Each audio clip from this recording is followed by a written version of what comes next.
Good morning, everybody. I want to start today, though, by telling you that this feels a lot like a Quaker meeting of friends. I can tell you that over the past couple days, it's just amazing how many people I've run into, and it is an opportunity that's unique to an industry. And I think we have to thank a couple people for that. Jim and Flavia Lane have devoted themselves almost in a nonprofit charitable format to creating an industry, not only through their daily publication, which we all read, but through this twice a year opportunity to get together. And if you haven't spent time with Jim or with Flavia or their family, I would suggest you actually invest the time to do that. They are the people that bring us together. And this conference today has 780 people, oversubscribed. We had to actually have people that walked in that would have otherwise been turned away in a less charitable nonprofit organization who are sitting in the seats today. And through this community, we are creating an entire industry to replace what? The petroleum industry. This is 100 and plus years ago when Nelson Rockefeller and other people were sitting around creating the petroleum industry from what essentially had been the whale oil industry. And to feel that sense of history and the collaborations required to make that happen has been driven by Jim, Flavia, Bill Lundberg, and that team. They are worth our thanks.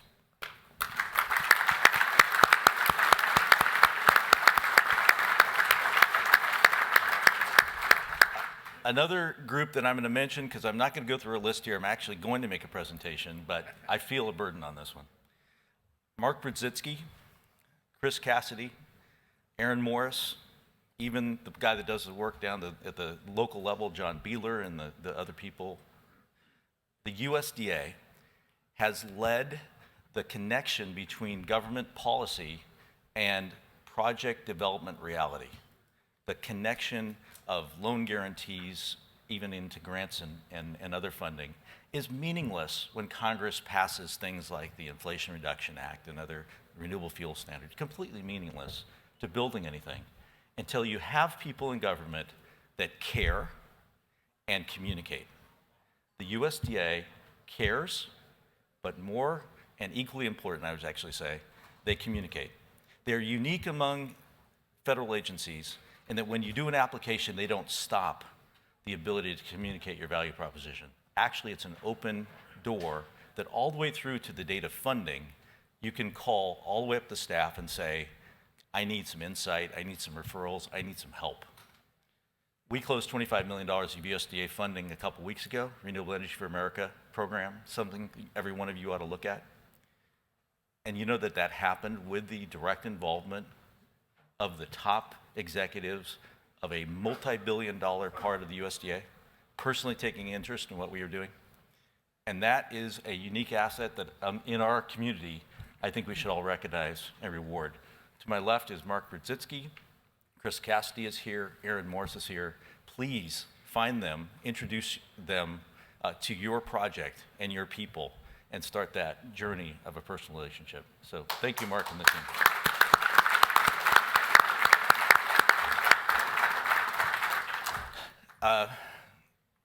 Last little point I want to make is we are all beneficiary of the Inflation Reduction Act. At the end of my discussion, I'm going to talk a little bit about how we can all help monetize it, which is a core theme of many of our projects, is how do you actually create cash from what is otherwise just a tax credit. This is the Biofuels Leadership Conference, and so the first word in our title is leading the innovation of below zero carbon intensity fuels. Our business is about 15 years old. It's actually my second biofuels business. The first one was Pacific Ethanol. Our market cap ranges somewhere from $250 million to $1 billion. So you pick what the market cap is, and I'll put it on my slide. But we've signed $3.8 billion of offtake agreements with about a dozen airlines, $1 billion with Delta, $1 billion with American, and are entering the sustainable aviation fuel business with about a $500 million project we're starting to build next year. We have a total of about $1.2 billion of projects in development. We'll see in the next slide how they all kind of correlate. But we have 2 operating biofuels plants. We're the largest biodiesel producer in the country of India. It's a highly profitable business now, as government policy is lined up with our investment, which started 15 years ago. We're running at the pace of the India government, which means it took 15 years to get sustainable policies, but it's working very nicely. And in California, we're the largest ethanol producer, which is the basis for many derivative projects. We have 6 operating RNG digesters. These are dairy digesters with 60 more planned. And all this is basically implementing a mission and a strategy of moving away from high carbon to not just zero carbon intensity, below zero, negative carbon intensity fuels and chemicals, the path forward to decarbonizing and, frankly, reversing climate change.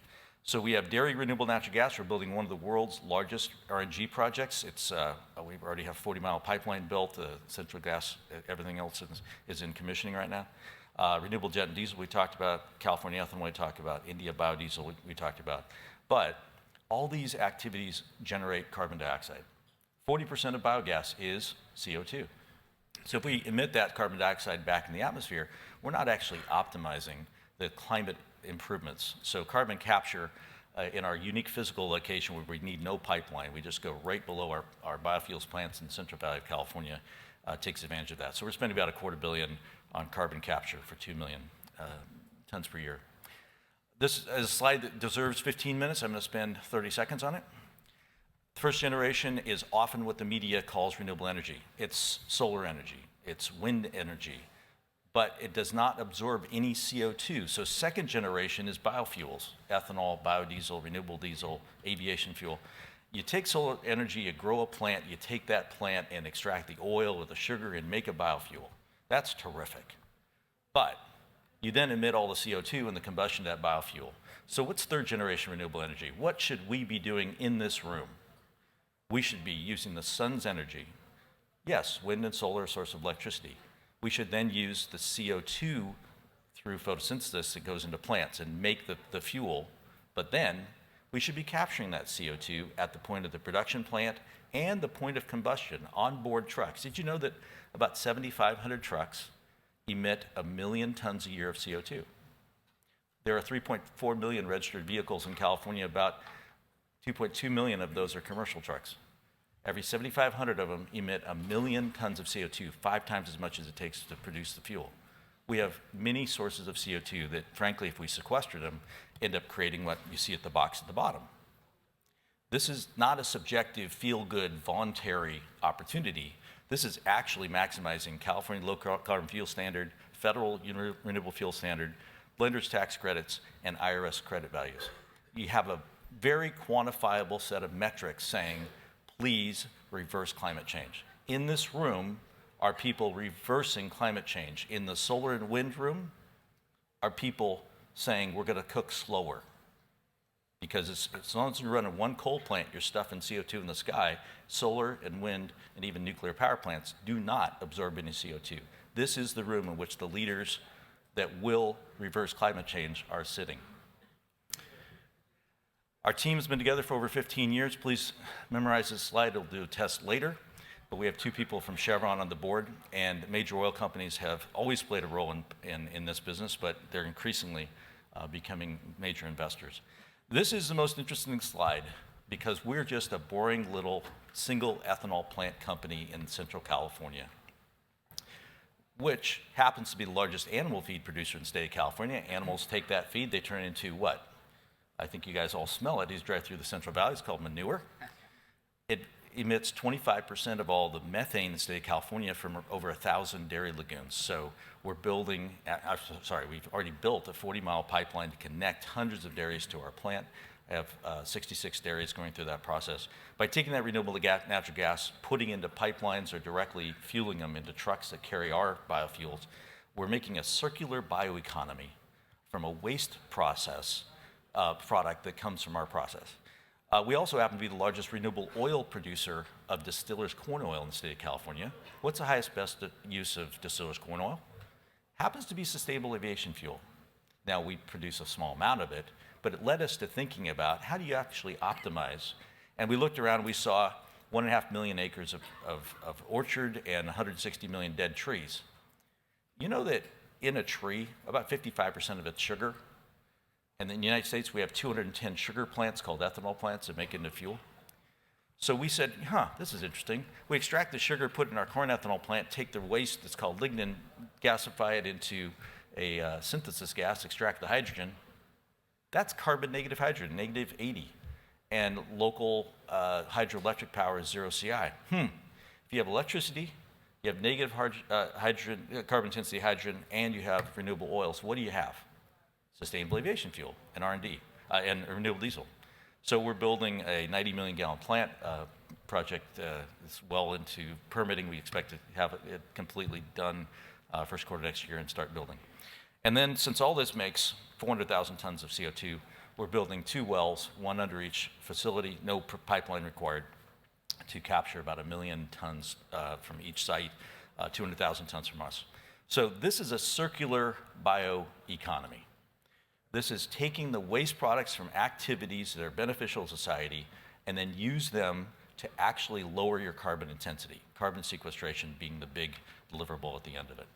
This slide is for the analysts in the room. You get a copy of this off of Jim and everybody else. We're building about $1.5 billion of revenue. This does not include any of the tax credits. We have about $3.2 billion of Inflation Reduction Act tax credit that we expect to add to this business model. We'll be doing that as we announce our next 5-year plan early next year. But rapid investment. So the key message here is that in making significant investment, we actually end up being a very poor recipient of tax credits because we don't owe taxes. As we spend literally $1.5 billion, we end up with a significant amount of offsets. We're decarbonizing ethanol. For you who are equipment suppliers, we have a lot of those here. Please look at what we're doing, and frankly, if you have any ideas, call us up. We are leading on mechanical vapor recompression, reducing natural gas by 60%. We've already installed a ZBREX unit. It's in final commissioning now. We have already reduced our natural gas use by about 25%. Cellulosic ethanol production using corn kernel fiber with advanced enzymes.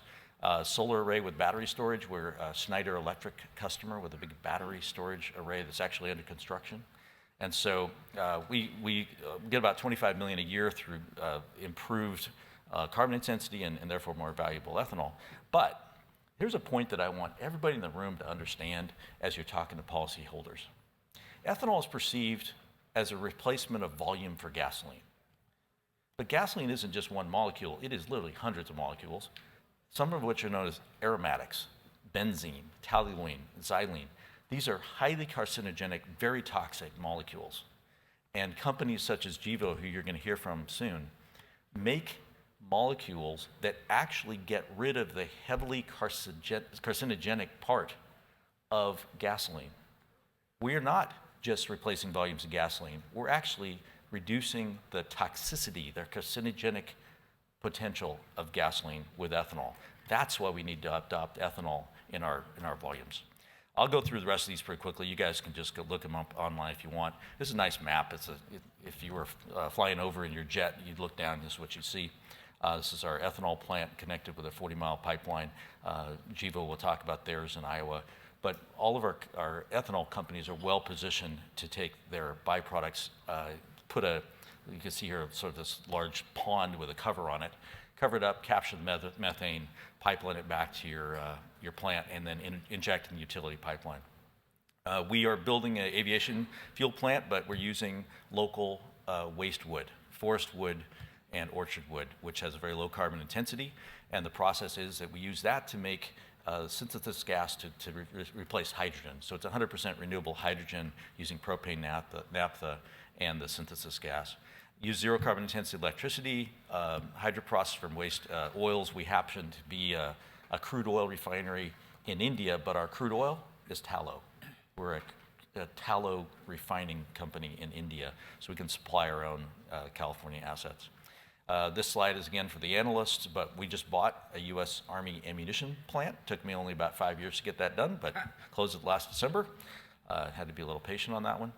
And then we happened to be right on the top of one of the world's best saline carbon sequestration sites. So Stanford Center for Carbon Capture took the 61 emitters in California, ranked them, And on the far left are the ethanol companies. Very cheap to capture the CO2. We already do it. We already have a $20 million facility that puts it in the compressed format. We already truck it around. All we got to do is put a hole in the ground and stuff it in the hole. That's a simple way to describe $250 million we're investing. Our partners there are Baker Hughes, I think you might recognize that name, and ATSI.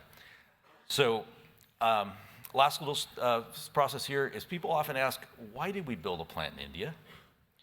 This is our second biofuels company. The first one, Pacific Ethanol, built 4 plants for $720 million. Bill Gates' fund, Cascade, put $85 million in the thing. Became worth almost $2 billion 3 years after I founded it in 2003. And the US policy that was adopted wasn't fully enforced. I was looking for a country that structurally had to use biofuels. It only took 15 years for the India government to catch up with us, but it's now true. The India government has understood that they have to export $100 billion a year to import petroleum because they do not have any domestic petroleum. So we're the biggest producer in the country, and we'll be rapidly expanding that business, as well as refining tallow for shipping into the US. We're the only bulk tallow refiner in the country of India. I'm going to close up with tax credits. A non-transferable tax credit is the way solar and wind as an industry has had to work. What is that? A non-transferable tax credit is a grant you pay to yourself from your own profits in the future after you're profitable and have no depreciation. A tax credit is a grant to yourself from your own cash. By the way, it's projected as being the taxpayer subsidizing you or something like that, but that's fundamentally what a non-transferable tax credit is. What the Inflation Reduction Act did for the first time is make a transferable tax credit. So what is that fundamentally? It's a grant you pay to yourself from your own profits in the future after you're profitable, but you can also transfer it to somebody else who happens to have that problem today. Now, here's where we get the sticky wicket. Isn't that what solar and wind already had to do? Was give 99% of their project in what's known as a flip structure to a commercial bank, because they had tax liability today, and so they literally gave the project, 99% of it, to highly profitable commercial banks. And the commercial banks, knowing that the solar and wind developer had this piece of paper called tax credit, was completely worthless, charge whatever they want, 20%, 30%, 50%. We are set up to do exactly the same stupid thing. Why? Because if the only value you can get for your tax credit is to give it to a commercial bank, the commercial bank gets to charge whatever you want, but it's worse. There's $389 billion, a flood of new tax credits. Did the guys with tax liabilities increase? No. Same number of commercial banks, same amount of tax liability. So what happens to the discount? In a commodity market, when you have a lot of supply, the discount gets bigger. We'll be sitting around here complaining about how we're giving 50% of our tax credits to a couple of lawyers and accountants sitting in New York City working for Bank of America because we have no choice. We are working to try to educate this industry to not repeat the mistakes of the wind and solar industry. Why? Because there are 3 specific categories of counterparties described in the Inflation Reduction Act, and I'd like all you guys to memorize this and complain about it vociferously to your congressman. Here's who they are. Tribes, nonprofits, they don't owe any federal taxes, but if they generate tax credits, they get to submit tax credits and they get cash. Municipalities, your local town where your kids go to school can be the counterparty for your project if Congress and the Treasury Department actually see their way clear to do it. And third, nonprofit charitable organizations. You have a choice in time. It's time for deciding, are we in the business of subsidizing taxpayer-funded large commercial banks with major parts of $389 billion, probably 50%? Or are we going to fund local communities, local charities, local tribes? And sitting in this room are people who influence that policy today. And I want you to understand, if we don't make it right, we will suffer permanently from the same thing that wind and solar guys do, which is a massive subsidy of highly profitable commercial banks. Thank you for all your time.